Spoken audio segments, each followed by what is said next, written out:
పుష్పలత గారు ఉన్నారు. మేడం మీరు బండేకర్ గారు సతీమణి. బండేకర్ గారి ఉద్యమాల్లో బండేకర్ గారు అయితే జరిగిన దౌర్జన్యాల సందర్భంగా మీరు రోడ్ల మీదకి వచ్చి ధర్నాలు రాస్తారోకాలు చేసి మీ భర్తకు న్యాయం జరగడంతో పాటు ఈ పోరాటంలో ఉన్న అందరికీ కూడా మీరు ఒక చెల్లెలుగా ఒక అక్కగా అండగా నిలబడ్డారు మేడం. ప్రస్తుతం ఎన్నికలు జరుగుతున్నాయి, అన్నమ్మ గారు పోటీలో ఉన్నారు. ఎట్లా మీరు అనుకుంటున్నారు? ఖచ్చితంగా ఆమె రావాలని అనుకుంటాను. ఎందుకంటే మాకు ఆపదలో ఆమెనే కదా మా వెనక నుండి నడిపించిన.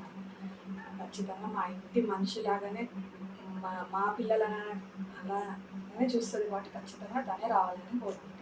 ఒక మహిళగా మీరు అన్నమ్మ గారి గెలుపు కోసం ఏం చేయాలనుకుంటారు? నా శక్తికి మించి చేయాలనుకుంటున్నాను. ఏది చేసినా కూడా నా శక్తికి మించి చేయాలనుకుంటున్నా. ఆమె గెలుపుకు మేము ఉన్నాము అనే భరోసా ఇస్తాను. ప్రచారం మహిళలు కలిసి చేస్తాను. మీ కమ్యూనిటీలో కానీ సర్కిల్స్లో కానీ చేయాలి, ఖచ్చితంగా చేస్తాను కూడా. అరుణమ్మ గారే గెలవాలని అంత బలంగా మీరు ఎందుకు కాంక్షిస్తున్నారు? మా వల్ల ఆమె ఇబ్బందులు పడ్డది, మా కష్టాలలో ఆమె ఉన్నారు. మాకు ఏది ఉన్నా అమ్మ అని అడగంగానే నేను చేస్తాను అనే ముందుకు వచ్చింది. ఇంత చిన్న కుటుంబం, నలుగురున్న కుటుంబానికి సహకరించిందంటే పెద్ద ఫ్యామిలీని ఎందుకు ఆమె చేస్తుంది? సొసైటీకి ఎందుకు చెడు చేయాలి పోవాలి అనే ఆలోచన ఉండదు కదా.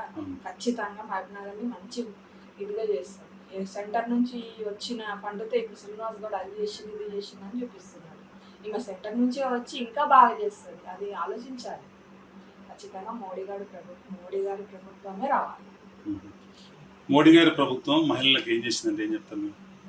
ఏం చేయలేదని అడగాలి, చేసిందని కాదు. ఎన్నో చేశారని. మహిళలు ఇప్పుడు ధైర్యంగా బయట తిరుగుతున్నారంటే ఆయన కృషి, మహిళలు బయటికి రావాలి, ఆయన స్వయంగా మీరు చేసుకోవాలని లోన్లు ఇవ్వడం కానీ, మళ్ళీ గవర్నమెంట్ జాబ్స్ కానీ, ఆయన ఇప్పుడు డిజిటల్గా మాకు ఫోన్ల చేయడం కానీ అన్నీ ఆయననే చేసినవే కదా. అంతకుముందు ఫోన్లు వాడడం, స్మార్ట్ ఫోన్స్ ఏ లేడీకి వస్తుందని అనుకుంటామా మనము? ఖచ్చితంగా ఆయన చేసినాం. డిజిటల్ పేమెంట్స్ కూడా ఆయన చేసింది కాబట్టి ఇంట్లో ఉంటే కూడా మేము చేయగలుగుతున్నాం వ్యాపారాలు అంటే ఆయన చేసింది కాబట్టి. ఇంతకుముందు మోడీ గారి ప్రభుత్వం లేకముందు ఇవన్నీ లేవు కదా. ఇంట్లో కూర్చొని ఏ ఆడవాళ్ళు బీడీలు చుట్టుకునే వాళ్ళే కనిపించేటోళ్ళు, మిషన్ కుట్టే వాళ్ళే కనిపించుకునేటోళ్ళు. ఇప్పుడు ఆన్లైన్లో లేడీస్ చేస్తున్నారని ఆయన చేసిందే కదా. డిజిటల్ చేశారు కాబట్టి మాకు ఇంట్లో కూర్చొని కూడా ఉద్యోగాలు చేసుకోగలుగుతాం. ఇది బాండేకర్ విశ్వనాథ్ మరియు పుష్పలత దంపతుల యొక్క ఒపీనియన్.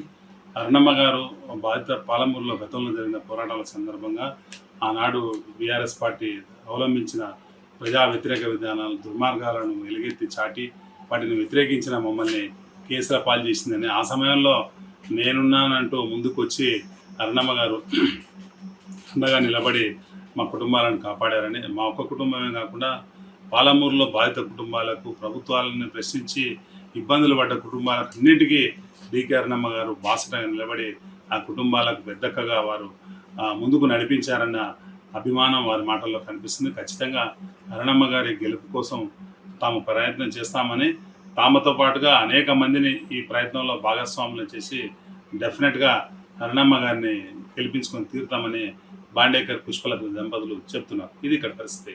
Thank you.